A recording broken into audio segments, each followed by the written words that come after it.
हाँ जी, नमस्कार। आज बात करते हैं, कल जो आपका एग्ज़ामिनेशन होने वाला है 10th ऑफ मार्च को, वो पेपर आपका किस तरीके से आने वाला है। तो सीबीएसई की साइट से ये डाउनलोड किया है मैंने, एक सैंपल क्वेश्चन पेपर।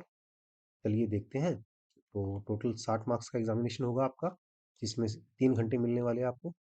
इनमें 2 पार्ट रहने वाले हैं। पार्ट ए केवल 10 मार्क्स का रहेगा और पार्ट ए रहेगा आपका एम्प्लॉयबिलिटी स्किल्स का और पार्ट बी होगा आपका लाइब्रेरी एंड इंफॉर्मेशन साइंस, जो सब्जेक्ट स्पेसिफिक स्किल्स है उसका। अब 10 मार्क्स में क्या-क्या पूछा जाएगा, ये देखिए आप। 10 मार्क्स में हर एक इन 5 यूनिट है हमारी, इन सबसे लगभग एक-एक क्वेश्चन पूछा जाने वाला है। बस एक जो सेल्फ मैनेजमेंट स्किल्स है, उनसे 2 ऑब्जेक्टिव क्वेश्चन पूछे जाएँगे। कुल मिलाकर के 6 ऑब्जेक्टिव क्वेश्चन हमारे पास आएँगे। इनमें से कोई 4 हमको अटेम्प्ट करने होंगे, ठीक है? और दूसरी तरफ हर एक चैप्टर से एक शॉर्ट आंसर टाइप क्वेश्चन पूछा जाएगा, जो 2 मार्क्स का होगा और इन 5 में से कोई 3 हमें अटेम्प्ट करने होगा। कहने का मीनिंग ये है 10 और 6 16 में से हमको 10 मार्क्स कवर करने हैं, जो मेरे ख्याल से हम ईज़िली कर सकते हैं। 16 में से 10 मार्क्स। दूसरी तरफ जो पार्ट हमारे पास बी है, जो डेडिकेटेड है लाइब्रेरी एंड इंफॉर्मेशन साइंस के लिए, उनमें से देखिए ऑब्जेक्टिव क्वेश्चन पूछे जाएँगे टोटल 32। इनमें से अटेम्प्ट करने होंगे 26। शॉर्ट आंसर टाइप जो 2 मार्क्स के होंगे, वो आएँगे टोटल 5। इनमें से अटेम्प्ट करने होंगे कोई 3। इसी तरीके से short answer type question type 2, ये होंगे 3 मार्क्स के। ये पूछे जाएँगे लगभग 3 और इनमें से कोई 2 अटेम्प्ट करने होंगे। और फिर जो थोड़ा लॉन्ग आंसर टाइप क्वेश्चंस होंगे, जो 4 मार्क्स का 1 क्वेश्चन बनेगा, ये हमसे 5 पूछे जाएँगे और इन 5 में से हमें 3 अटेम्प्ट करने होंगे।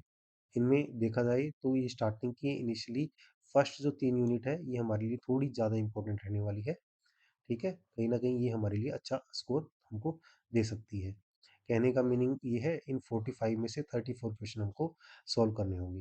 यदि लाइब्रेरी एंड इंफॉर्मेशन साइंस में टोटल बात करूँ, 32, 10, 42, 9, 51 और 20, 71। 71 मार्क्स के हमसे क्वेश्चन आएँगे, जो हमें अटेम्प्ट करने होंगे केवल 50। वहाँ हमने देखा था टोटल 16, 16 में से 10 अटेम्प्ट करने थे, यानी ओवरऑल 87 मार्क्स का क्वेश्चन पेपर हमारे लिए रहने वाला है। इनमें से केवल अटेम्प्ट हमने करना है 60 मार्क्स का।